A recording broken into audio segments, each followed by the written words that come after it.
नमस्कार, मेरे Hindi YouTube channel में आपका स्वागत है। आज के इस वीडियो में हम बात करेंगे कि डेटा प्राइवेसी क्या है। आइए समझने की कोशिश करें। प्राइवेसी शब्द आता है प्राइवेट से। ठीक है, प्राइवेट क्या है? प्राइवेट जो मेरा है, जिसका मैं मालिक हूँ, जिसको मैं ओन करता हूँ, जो मेरी प्राइवेट चीज़ें हैं, जैसे मेरी प्रॉपर्टी, मेरे फ्रेंड्स, मेरी फैमिली। वैसे प्राइवेट और पर्सनल इन्फॉर्मेशन में नाम, पता, बैंक डिटेल्स सब कुछ आती है। और आगे कुछ वीडियोस में हम ये भी डिस्कस करेंगे कि क्या क्या और चीज़ें प्राइवेट में आती हैं और डेटा प्राइवेसी में कवर होती हैं। Something that is exclusive to me, कुछ ऐसा जो सिर्फ मेरा है।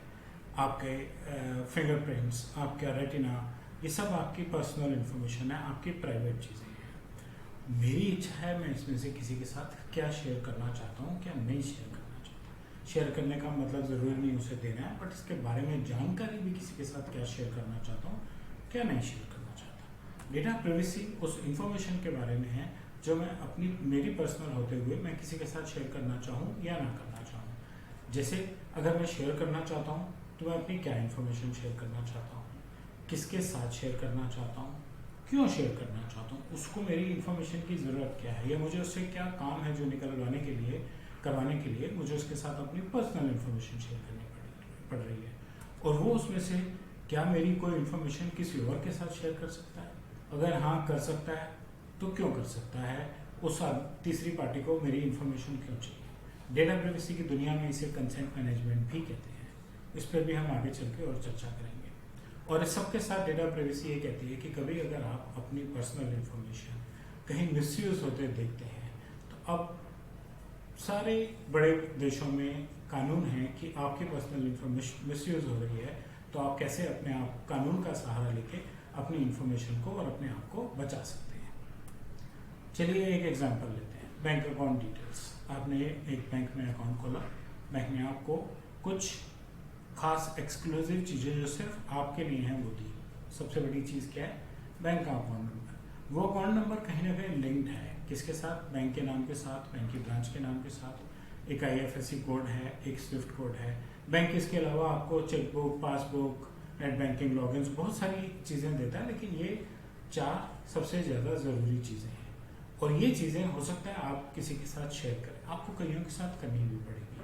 आइए अब एग्जाम्पल से समझते हैं कि किसके साथ शेयर करनी पड़ेगी और किसके साथ नहीं करनी पड़ेगी, और जहाँ करनी पड़ेगी वहाँ क्यों करनी पड़ेगी। जैसे फॉर एग्जाम्पल हम अपने वेंडर्स को देखें, वो लोग जो मुझे सामान बेचते हैं, उनको मेरे बैंक से कोई मतलब नहीं है। मैं कौन से बैंक में खाता रखता हूँ, मैं कौन से बैंक से पैसे ट्रांसफ़र करता हूँ, उनको कोई फ़र्क नहीं पड़ता। उनको अपने पैसे टाइम पे मिलने चाहिए। लेकिन आजकल रेगुलेशंस और कंप्लायंस का ज़माना है, तो कंप्लायंस के फॉर्म भरने के लिए हो सकता है उन्हें मेरे बैंक की डिटेल चाहिए हो, सिर्फ कंप्लायंस के लिए। उनके इसके अलावा उनके किसी काम की नहीं है मेरी बैंकिंग डिटेल्स।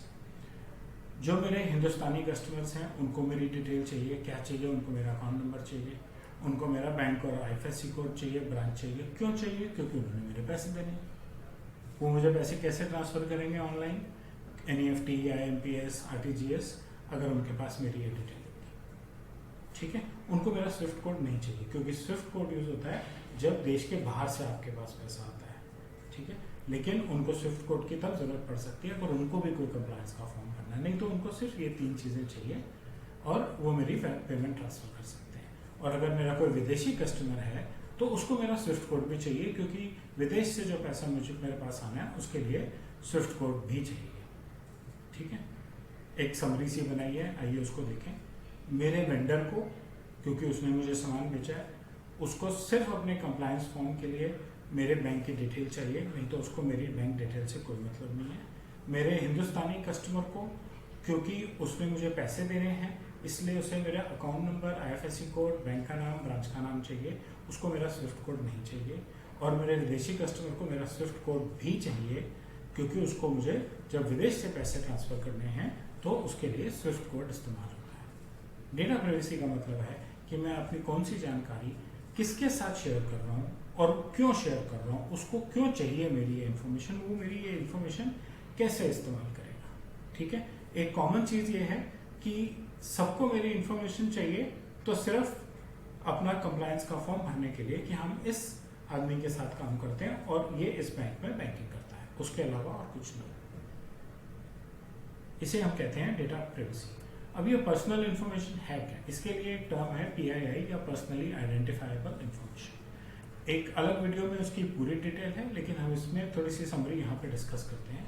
हमारी पर्सनल डिटेल्स क्या है? हमारा नाम पता, हमारी सेंसिटिव पर्सनल डिटेल्स क्या है, हमारी एथनिक डिटेल्स, हमारे बायोमेट्रिक्स, हमारे हेल्थ रिकॉर्ड्स, हमारी फाइनेंशियल इन्फॉर्मेशन, हम कौन से बैंक में खाता खोले बैठे हैं, हमारे पर्सनल एसेट्स, हमारी कितनी प्रॉपर्टीज हैं, कहाँ पड़ी हैं, हमारा बैंक बैलेंस क्या है, और हमारी एम्प्लॉयमेंट डिटेल्स। इसके अलावा और बहुत सारी चीज़ें आती हैं जो हमारी पर्सनल इन्फॉर्मेशन में आती हैं, लेकिन ये कुछ बहुत बेसिक चीज़ें हैं जो बहुत ज़्यादा ज़रूरी हैं और सेफ रहनी चाहिए, क्योंकि ये गलत इस्तेमाल हो सकती हैं। कोई भी एक ऐसी चीज़ जो मेरी पहचान है और सिर्फ मेरी पहचान है, या तो अकेले या कोई और इन्फॉर्मेशन मिला के उससे मेरी पहचान बनती है, उसको पर्सनल इन्फॉर्मेशन या पर्सनली आइडेंटिफाइबल इन्फॉर्मेशन कहा जाता है। आइए हम एक और उदाहरण लेते हैं। ये उदाहरण है ऑनलाइन टिकट बुक करने का। आप ऑनलाइन वेबसाइट पे गए जो कि टिकटिंग का काम करते हैं, आपने उनसे बोला मुझे बॉम्बे से दिल्ली आज से 1 हफ्ते बाद जाना है और मैं चाहता हूँ कि मुझे जो फ्लाइट मिले वो सुबह 10 बजे से लेकर शाम के 4 बजे के बीच में मुंबई से निकले। जैसे ही आप ये डेटा डालेंगे, वो आपको सभी एयरलाइंस की उस तारीख की 10 बजे से 4 बजे तक की फ्लाइट्स की डिटेल देगा और साथ में उनका दाम बताएगा। आप डिसाइड कीजिए आपको कितने बजे ट्रैवल करना है। क्योंकि मैं इस साइट पे अगर रेगुलर आता हूँ तो इसके पास मेरा नाम ऑलरेडी है, मेरा पता ऑलरेडी है, इसे मालूम है मैं कौन सी सीट पे बैठना पसंद करता हूँ, ठीक है, इसको मालूम है मैं क्या खाना पसंद करता हूँ। और अगर मेरे साथ और लोग भी कहीं बाहर घूमने जाते हैं तो उनकी डिटेल भी इसके पास है। मैं जैसे ही फ्लाइट सेलेक्ट करूँगा वो पूछेगा किसकी और किस किस की टिकट बुक करनी है। अब ध्यान दीजिए, मैंने अपनी और अपने साथ घूमने वालों की पर्सनल इन्फॉर्मेशन इस वेबसाइट पे इसलिए डाली है जिससे कि जब भी मैं इस वेबसाइट पे आके टिकट बुक कराऊं, मुझे वो इन्फॉर्मेशन दोबारा ना डालनी पड़े। सिर्फ एक बटन के क्लिक से वो इन्फॉर्मेशन ये अपने आप मुझे दिखा दे और मैं चूज कर लूँ कि इस बार कौन कौन ट्रैवल कर रहा है। ठीक है, ये तय करने के बाद मैं पेमेंट की डिटेल डाल के पेमेंट कर दूंगा। पेमेंट खत्म होते ही मेरी कुछ इन्फॉर्मेशन ये उस एयरलाइन की वेबसाइट पे और उस एयरलाइन कंपनी के साथ साझा करेंगे, शेयर करेंगे, जो जिसकी मैंने टिकट बुक की है। मेरी कौन सी इन्फॉर्मेशन वहाँ जाएगी, मेरा नाम, मैं कौन सी सीट पे बैठना पसंद करता हूँ, मैं कौन से तारीख को कौन से फ्लाइट नंबर कितने बजे चलती है, और मेरा फ़ोन नंबर और ईमेल एड्रेस क्या है। उनको ये क्यों चाहिए? उनको तो भाई टिकट इशू करनी है, तो उनको तो मेरी ये डिटेल चाहिए चाहिए। मेरा फ़ोन नंबर और ईमेल आईडी इसलिए चाहिए क्योंकि अगर फ्लाइट में कुछ डिले है, कोई और चेंज आता है, तो वो डायरेक्टली मुझे फ़ोन करके और डायरेक्टली मुझे ईमेल करके बता सकें। ठीक है, लेकिन उनको मेरी पेमेंट डिटेल नहीं चाहिए। मैंने टिकटिंग एग्रीगेटर को पैसे कैसे दिए, ऑनलाइन दिए, नेट बैंकिंग से दिए, क्रेडिट कार्ड से दिए, कौन सी कंपनी का कार्ड यूज़ किया, इससे इस टिकटिंग एग्रीगेटर को कोई मतलब नहीं है। तो मेरी इन्फॉर्मेशन जो मैंने अपनी पर्सनल इन्फॉर्मेशन के अलावा अपनी बैंकिंग इन्फॉर्मेशन या अपनी क्रेडिट कार्ड डिटेल एक टिकटिंग कंपनी के साथ शेयर की, उसको मैंने ये भी अलाउ कर दिया कि मेरा नाम, मेरी सीट प्रेफरेंस, मेरा फ़ोन नंबर, मेरा ईमेल आईडी, मैं खाना क्या चाहता हूँ, ये इन्फॉर्मेशन तुम उस एयरलाइन के साथ भी शेयर कर लो।